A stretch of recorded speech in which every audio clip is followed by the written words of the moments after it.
Hello, my fellow readers. My name is Greg, and this is Ghost Readers in the Sky. It is July, it's Private Eye July, and I'm going to talk today about the first book that I've read for this event. It is written by Thomas Pynchon.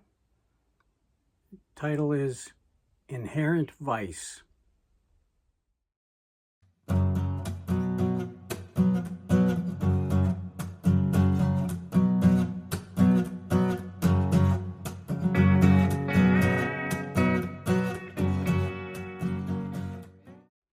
I did read this as an audiobook.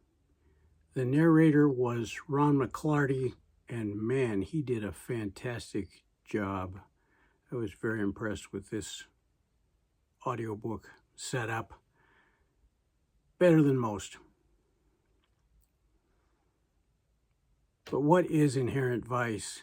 It is a private eye novel, and in Inherent Vice, he follows the plotting style of a traditional PI genre novel, something you might see in a Raymond Chandler or a Ross MacDonald book.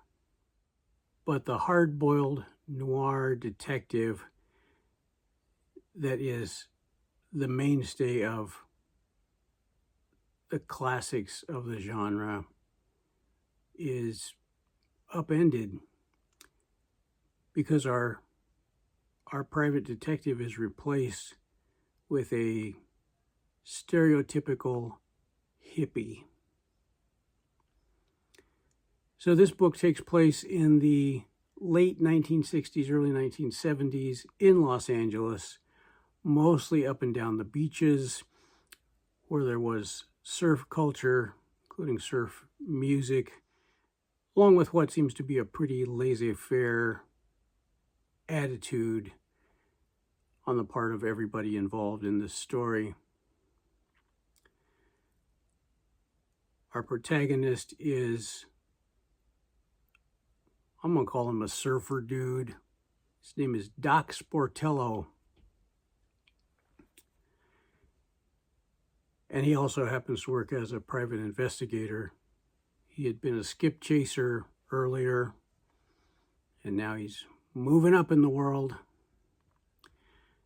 And from the get-go, we are presented a traditional detective story with a very non-traditional character. Doc starts off with 3 clients: his ex-girlfriend, whose new boyfriend has gone missing, a woman whose musician husband died of an overdose, but she is convinced that he is still alive, and an ex-con looking for another ex-con that he met when they were both in Folsom Prison. Doc, our hero, and pretty much everyone else in the story, uses a vast amount of drugs. Everything from marijuana to LSD, from PCP and cocaine to Jimson weed, and plenty of alcohol use as well. All of this often leads Doc wondering whether he actually did something, or if he actually said something aloud, or if it's all part of a psychedelic dream, psychedelic trip. He says some things out loud that he doesn't mean to say. Sometimes he thinks he said something out loud that he didn't. He gets sidetracked often, and most of the encounters or events that he comes across he describes as groovy or far out or tubular. Doc also gets easily distracted by sexual encounters. One thing that is a lot of fun is that Doc is an encyclopedia of popular culture in the 60s. He knows everything there is to know about music, particularly surf and related adjacent music, movies, television, and he's a huge fan of the actor John Garfield.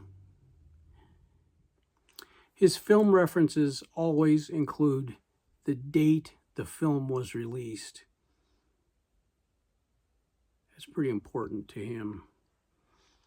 And usually he just uses that as oh, this reminds me of that time when John Garfield was in The Sea Wolf and getting yelled out by Edward G. Robinson or whatever. It's usually used as a mirror into culture and society. And in traditional PI fashion, as Doc is out there working for his clients, he encounters crooked cops and corrupt politicians, organized crime, greedy capitalists, muscle for hire. He meets plenty of ex-cons and returning Vietnam veterans. He meets surfers and sex workers and spiritual gurus. And in many ways, the plot points here would not be out of place in a Lou Archer story.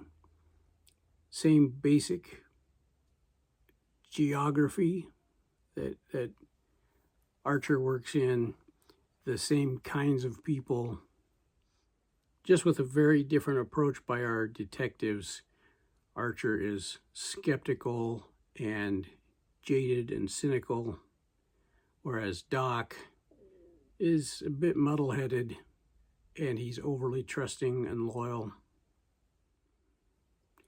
So really what we have here in this book is Thomas Pynchon using normal detective tropes to turn the PI genre on its head. Doc is definitely a flawed character, but he is lovable. And he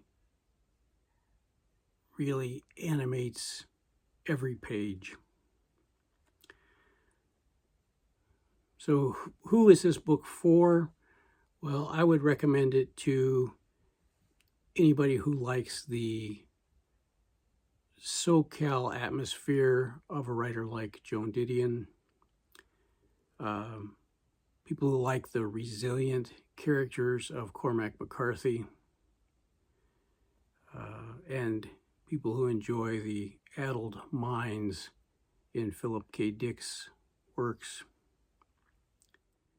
I love this book. I gave it 5 stars. I think it's worth every one. If you read this for Private Eye July and you're wondering where to put it on the tic-tac-toe board, I would suggest the modern PI. I know the modern PI is defined in the tic-tac-toe as somebody who is in the 1970s and up through today.